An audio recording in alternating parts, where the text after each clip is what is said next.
Kasus 3, Ibu Minarti bercerita kepada Pak Mahmud jika dia baru saja mendapatkan teguran dari kepala sekolah yang menerima laporan dari pengawas sekolah yang melakukan supervisi saat dia mengajar.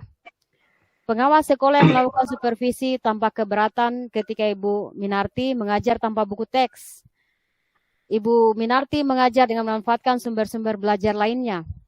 Ketika diingatkan pengawas tersebut, Ibu Minarti menyampaikan jika ia tetap mengacu pada kurikulum walaupun tidak menggunakan buku teks. Pengawas tersebut tampaknya tersinggung dan memberikan laporan tentang hal itu kepada kepala sekolah. Ibu Minarti bingung kenapa pengawas marah dan kenapa dia disalahkan kalau tidak memakai buku teks.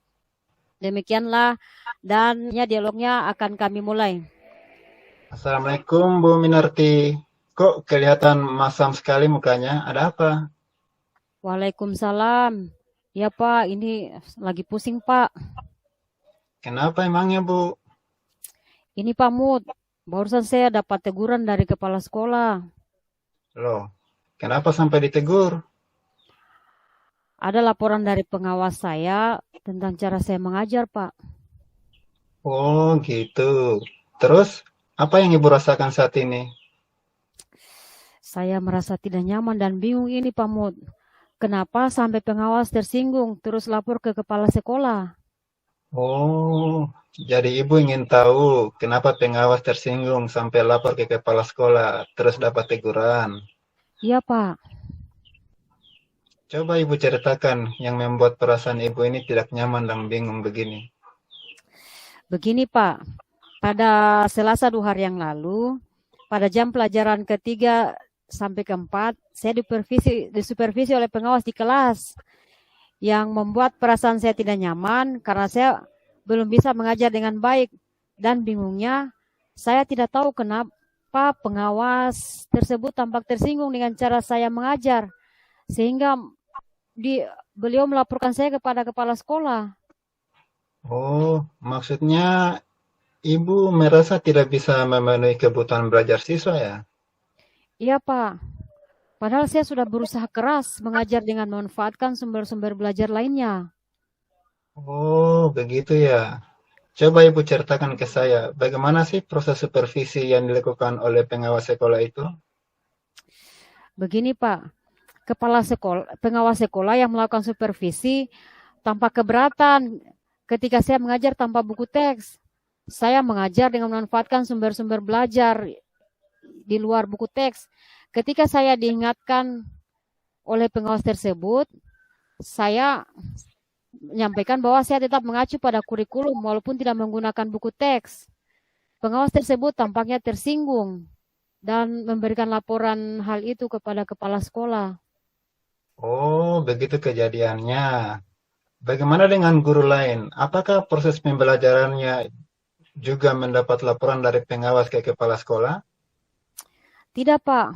Karena guru yang lain mengajarnya menggunakan buku teks dan media belajar lainnya.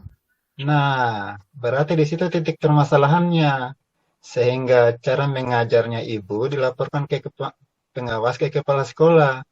Memang Bu, menurut Permendikbud nomor 8 tahun 2016 tentang buku yang digunakan oleh satuan pendidikan, pada pasal 1 ayat 1 mengatakan bahwa buku teks pelajaran adalah sumber pembelajaran utama untuk mencapai kompetensi dasar dan kompetensi inti dan dinyatakan layak oleh Kementerian Pendidikan dan Kebudayaan untuk digunakan pada satuan pendidikan. Jadi inilah dasar pegangan pengawas sekolah atas ketersinggungannya kepada Ibu yang tidak menggunakan buku teks pada saat mengajar. Kira-kira ke depannya apa yang ingin Ibu lakukan perihal cara mengajar Ibu ini? Saya akan mengkolaborasikan buku teks dan sumber-sumber belajar lain sehingga proses pembelajaran yang dihasilkan dapat bervariasi dan memenuhi kebutuhan belajar siswa, Pak. Wah, Ibu memang is the best, berdedikasi tinggi untuk pembelajaran murid. Tidak begitu juga, Pak. Memang sudah kewajiban kita untuk selalu upgrade dengan hal-hal baru, terutama dalam variasi pembelajaran. Iya, Ibu tadi sudah memaparkan rencananya. Sekarang komitmen apa yang akan Ibu lakukan ke depan? Ke depannya saya akan lebih banyak mencari sumber-sumber belajar lain sebagai penunjang buku teks agar menghasilkan proses pembelajaran bervariasi dan menyenangkan bagi siswa, Pak. Iya, iya, iya. Kira-kira siapa yang bisa membantu Ibu untuk menjalankan komitmennya ini?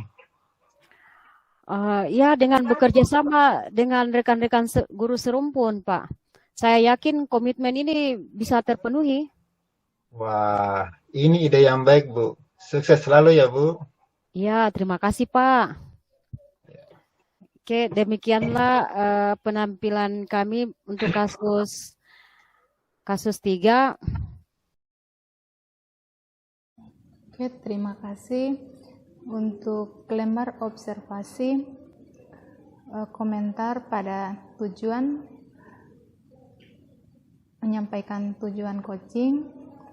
Mahmud telah menyampaikan tujuan pertemuannya dengan baik kepada Ibu Minarti perihal permasalahan yang dirasakan. Dalam hal identifikasi, coach yang diperankan Ibu Minarti telah memberikan pertanyaan-pertanyaan dan umpan balik yang mengarah pada identifikasi potensi atau kelebihan-kelebihan yang dimiliki coach.